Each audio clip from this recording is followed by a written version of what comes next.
大家好，我是杰奇，欢迎来到专利洞察。你知道吗？当年第一支 Android 手机不是神送，不是 Google， 而是由台湾的 HTC 打造的。它曾经是智慧型手机的代名词，却在短短10几年间市占率急坠，甚至很多人忘了它还在做手机。但 HTC 并没有完全倒下，它靠着手中的专利组合，化身隐形玩家，专利成了与巨头谈判的筹码，更是公司继续生存的现金来源。这段关于从手机霸主到专利生存者的故事，值得我们来好好聊聊。时间回到2008年，那一年 Google 推出了 Android 作业系统，整个世界的手机产业正要迎来一场大洗牌。而 Android 的第一支手机就是由 HTC 打造的 HTC Dream， 或称为 T-Mobile G1。这支手机外观虽然有点厚重，还有实体键盘，但它却是全世界第一支正式上市的 Android 智慧机。换句话说， HTC 是 Google 打开智慧手机市场的第一位合作伙伴。当时 HTC 在美国市场的表现有多惊人？2011年第三季，它一度超越了Samsung、Apple， 成为美国市占率最高的智慧手机品牌。这对一间来自台湾的公司来说，是前所未有的里程碑。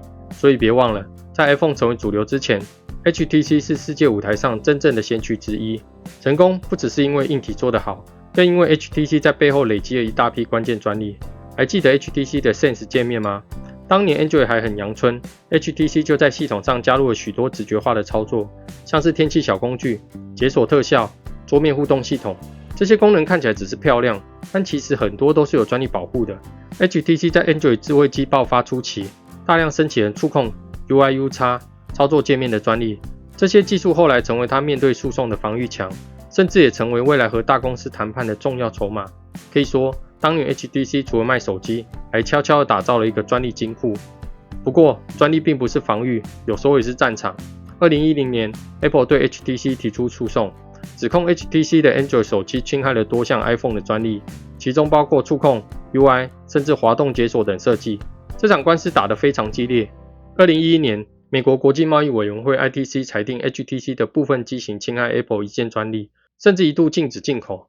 对 HTC 来说，这是巨大的威胁。如果真的无法销售，那么北美市场几乎等于全军覆没。但 HTC 并没有退缩，他们一方面继续打官司，另一方面也展开专利反击，强调自己在手机界面与通讯技术上同样拥有不少专利。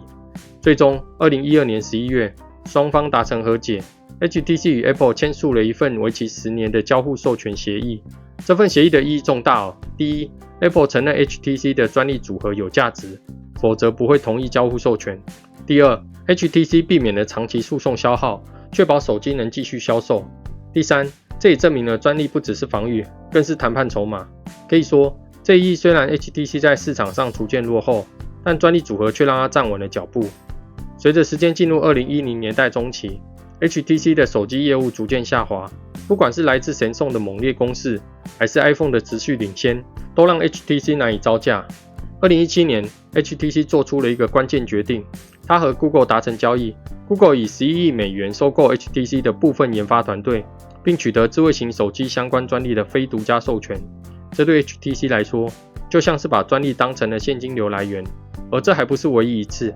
2025年 HTC 又将 XR 货真实境、虚拟实境相关业务的一部分出售给 Google， 金额 2.5 亿美元，同时也授予 Google 非独家 IP 授权。换句话说， HTC 已经把专利授权当成新的营收模式，即使手机卖不赢别人，它的专利依然可以换来现金。那么 HTC 真的算是失败了吗？如果只看手机销量，当然是，但如果看专利策略，答案却不一样了。HTC 虽然失去了市场龙头的位置，但它并没有一败涂地，相反的，它把过去累积的专利转换成了新的生存方式。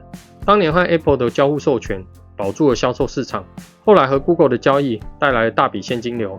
今天的 HTC 虽然不再是手机市场的主角，但它依然是一家靠专利存活、靠专利赚钱的公司。这个故事告诉我们，专利不是万能，但在关键时刻，它能成为公司的救生圈。只是专利终究是辅助，真正能让企业长青的，还是创新与市场的结合。如果 HTC 当年能持续维持手机市场的创新力，再加上这么庞大的专利组合，今天的智慧手机市场会不会有第三个巨头和 Apple、Samsung 分庭抗礼呢？留言告诉我你的想法。我是杰奇，谢谢你看到最后。如果你觉得这支影片不错，记得帮我按个赞并分享给你的朋友，这样 YouTube 也更容易把影片推荐给更多人。那我们下次见，拜。